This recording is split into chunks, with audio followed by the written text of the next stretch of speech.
जय हिंद। तो इस वीडियो में हम देखेंगे कि क्लास 10th के फिजिक्स फर्स्ट चैप्टर प्रकाश के परावर्तन एवं अपवर्तन को 30 ऑब्जेक्टिव VVI देखेंगे एग्जाम के दृष्टिकोण से वेरी वेरी इंपॉर्टेंट।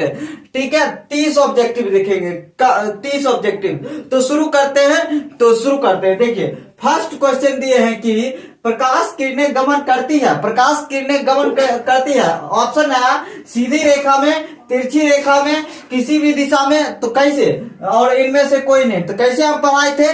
सीधी रेखा में। कैसे? सीधी रेखा में। तो क्या आंसर हो जाएगा? ए नंबर आंसर हो जाएगा सीधी रेखा में। 2 नंबर क्वेश्चन है कि प्रकाश की चाल कितना होता है। प्रकाश की चाल कितना होता है? 3 × 10⁻7 kg प्रति सेकेंड। ये नहीं होता है, ये भी नहीं होता है। और देखिए ये होता है 3 × 10⁸ मीटर प्रति सेकेंड, ये होता है। C number answer. देखिए ये 3 × 10⁸ सेंटीमीटर प्रति सेकेंड। यहाँ सेंटीमीटर है, यहाँ मीटर है। तो यहाँ ध्यान रखिएगा, मीटर होना चाहिए, सेंटीमीटर नहीं। ये नहीं होना चाहिए, ये होना चाहिए 3 × 10⁸ मीटर प्रति सेकेंड। ठीक है, तो चलिए आगे देखते हैं।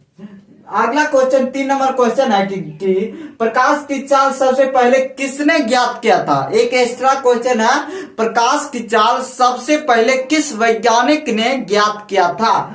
तो किस वैज्ञानिक ने? न्यूटन ने नहीं किया था, गैलीलियो ने नहीं किया था, रोमर ने किया था। किसने?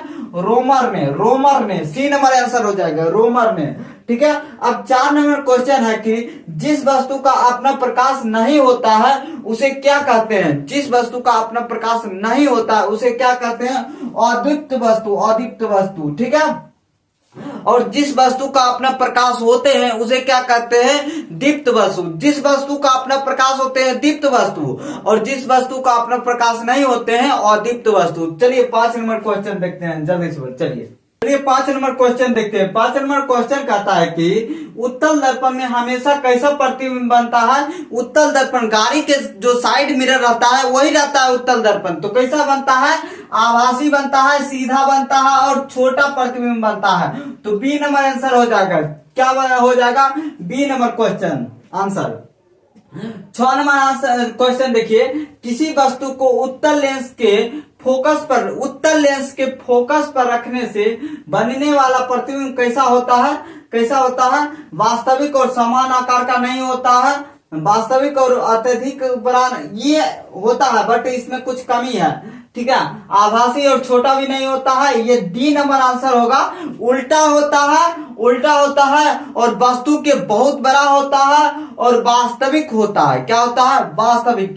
ये ठीक है, डी नंबर आंसर होगा। और एक बात आपको बता देते हैं, ये अनंत पर बनता है। अनंत दिखाई देगा नहीं प्रतिबिंब, क्योंकि ये अनंत पर प्रतिबिंब बनता है। ठीक है, अब 7 नंबर क्वेश्चन है कि स्नेल का नियम किससे संबंधित है। स्नेल का नियम किससे संबंधित है? ऑप्शन है परावर्तन, अपवर्तन, विवर्तन, परिकल्पना। तो क्या हो जाएगा? अपवर्तन। ये नहीं पढ़े कि ये अपवर्तन कोण की जया, ये आपतन कोण की जया बटा अपवर्तन कोण की जया sin I बटा sin R, यही सब नहीं है। तो किस में है? अपवर्तन में, प्रकाश के अपवर्तन में। तो चलिए अब देखते हैं 8 नंबर क्वेश्चन। 8 नंबर क्वेश्चन कहता है प्रकाश किसका रूप है? धारा का रूप है, ऊर्जा का रूप है, शक्ति का रूप है, इनमें से कोई नहीं। तो क्या शक्ति का रूप नहीं है, धारा का रूप नहीं है, क्या है? ऊर्जा का रूप है। बी नंबर आंसर हो जाएगा। क्या नंबर? B number. चलिए 9 नंबर क्वेश्चन देखते हैं। 9 नंबर क्वेश्चन कहता है प्रकाश की चाल सबसे अधिक किस माध्यम होती है। किस माध्यम में होती है? तो माध्यम में, निर्वात में, हवा में, जल में, शीशा में। तो जहां ये क्या होगा? निर्वात। जहां हवा भी नहीं होती है वहां क्या होती है?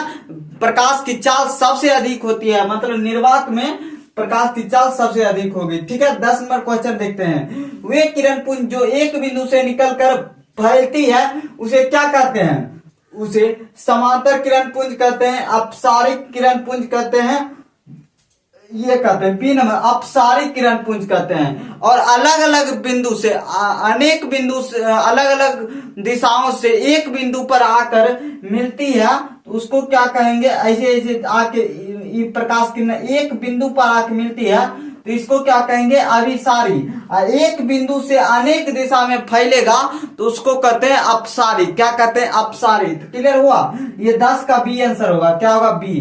तो चलिए 11 नंबर क्वेश्चन देखते हैं। चलिए देखते हैं 11 नंबर प्रश्न है कि दर्पण की लंबाई को हम क्या कहते हैं। दर्पण, देखिए दर्पण ये होता है, दर्पण ये, अब यहाँ के यहाँ तक की लंबाई को हम क्या करते हैं, क्या कहते हैं, द्वारक कहते हैं। क्या कहते हैं, द्वारक। क्या कहते हैं, द्वारक।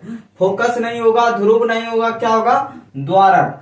11 नंबर का सी नंबर आंसर होगा, द्वारक। ठीक है, चलिए 12 नंबर क्वेश्चन देखते हैं। 12 नंबर क्वेश्चन कहता है कि अवतल दर्पण की फोकस दूरी, अवतल दर्पण की फोकस दूरी एफ, उसकी वक्रता त्रिज्या आर के बीच संबंध है। तो याद रखिएगा, वक्रता त्रिज्या फोकस दूरी की दुगुना होती है। फोकस दूरी की दुगुना होती है। फोकस दूरी की दुगुना होती है, अर्थात फोकस दूरी वक्रता त्रिज्या की आधी होती है। वक्रता त्रिज्या की फोकस दूरी आधी होती है, मतलब वक्रता त्रिज्या बाय 2 बराबर एफ। तो मतलब ये देखो, एफ निकालना पड़ेगा। तो F equal to R by 2, मतलब वक्रता त्रिज्या बाय 2। दो फोकस दूरी आधी होती है किसके, वक्रता त्रिज्या के। तो सी नंबर आंसर हो जाएगा। क्या नंबर हो जाएगा, सी नंबर आंसर हो जाएगा। ठीक है, सी नंबर आंसर हो जाएगा 12 का। अब देखते हैं 13 नंबर क्वेश्चन। देखिए 13 कहता है कि दाढ़ी बनाने में कौन सा दर्पण का उपयोग किया जाता है। जो नाई लोग होते हैं, नाई सा, जो वो चित्र को बड़ा करने के लिए वहां अवतल दर्पण का उपयोग किया जाता है। कौन सा दर्पण, अवतल दर्पण का। अगर मान लीजिए वहां पर अगर उत्तल दर्पण का उपयोग करेगा ना, एक पूरा और चित्र को छोटा कर देगा, ये दाढ़ी नो करेगा, बस काट देगा, क्योंकि चित्र और छोटा हो जाएगा। क्यों हो जाएगा, छोटा। अब चित्र छोटा होगा तो सूझेगा नहीं, सूझेगा, बस काट देगा। इसीलिए ये सब घटना मतलब अच्छे से स्पष्ट रूप से अजुबा केस लिखा दे, इहो लिखा दे, मतलब स्पष्ट रूप से दिखाई दे, कट कुट ना हो मुंह सब में। तो ये सब इसी में क्या जाता है, अवतल दर्पण का, क्योंकि ये प्रतिबिंब बड़ा बनाता है। क्या बनाता है, बड़ा प्रतिबिंब बनाता है। तो क्लियर है। आप देखते हैं 14 नंबर प्रश्न। 14 नंबर प्रश्न देखते हैं। 14 नंबर क्वेश्चन कहता है कि दंत विशेषज्ञ किस दर्पण का उपयोग मरीजों के दांतों का बड़ा प्रतिबिंब देखने के लिए करता है। दांत के डॉक्टर जो दांत को ठीक करता है किस दर्पण से करता है, किस दर्पण से करता है। तो ये देखिए, किस समतल दर्पण से नहीं करता है, अवतल दर्पण से करता है। किस दर्पण से, अवतल दर्पण।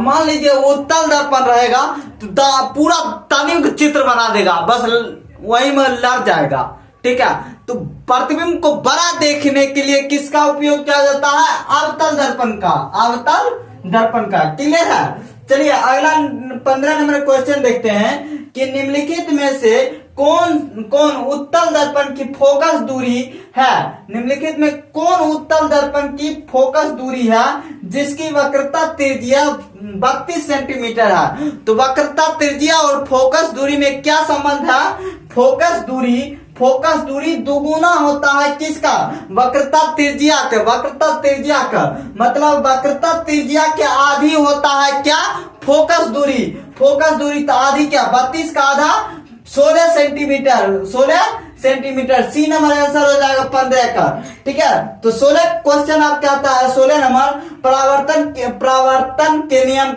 से निर्धारित होता है। परावर्तन के नियम क्या कहता है, आपतन कोण बराबर परावर्तन कोण, यही कहता है। ये सब परावर्तन कोण अपवर्तन कोण नहीं कहता, यही कहता आपतन कोण बराबर परावर्तन कोण, आपतन कोण बराबर परावर्तन कोण। चलिए आप प्रश्न 17 नंबर प्रश्न देखते हैं। चलिए 17 नंबर क्वेश्चन देखते हैं। 17 नंबर क्वेश्चन कहता है कि प्रकाश के परावर्तन के कितने नियम हैं। तो कितने नियम हैं, हम पढ़ाए थे 2 नियम है। 2 नियम है, 1 नियम ना, 3 नियम ना, 4 नियम ना, 2 नियम। तो 17 नंबर का क्या आंसर हो जाएगा, बी नंबर आंसर हो जाएगा। ठीक है, तो चलिए 18 नंबर देखते हैं। 18 नंबर बोलता है कि किस दर्पण में बड़ा प्रतिबिंब बनता है। तो किस दर्पण में? समतल दर्पण में, अवतल दर्पण में बड़ा प्रतिबिंब बनता है। और इसके उल्टा उत्तल दर्पण में, गाड़ी के साइड मिरर में ये रहता है उत्तल दर्पण, जिसमें छोटा प्रतिबिंब बनता है, और ये अवतल में बड़ा प्रतिबिंब बनता है। ठीक है, तो किस दर्पण में बड़ा प्रतिबिंब बनता है? अवतल दर्पण में। चलिए 19 नंबर देखते हैं। सर्च लाइट का परावर्तक सतह होता है। सर्च लाइट हम बताए थे, जो स्ट्रीट लाइट होता है और सर्च लाइट प्रकाश को रिफ्लेक्ट करके आगे भेजता है, तो वो कौन सा दर्पण रहता है? यही रहता है, अवतल दर्पण ही रहता है। ठीक है, और देखिए दर्पण सूत्र क्या होता है? दर्पण सूत्र ये होता है। ठीक है, ये सब नहीं, खाली याद रखिएगा 1/v plus 1/u equal to 1/f। ठीक है, और इसी में लेन सूत्र क्या हो जाएगा? यहाँ पर माइनस हो जाएगा 1/v minus 1/u equal to 1/f। ये हो जाएगा लेन सूत्र। ठीक है, तो लेन सूत्र अब देखते हैं क्या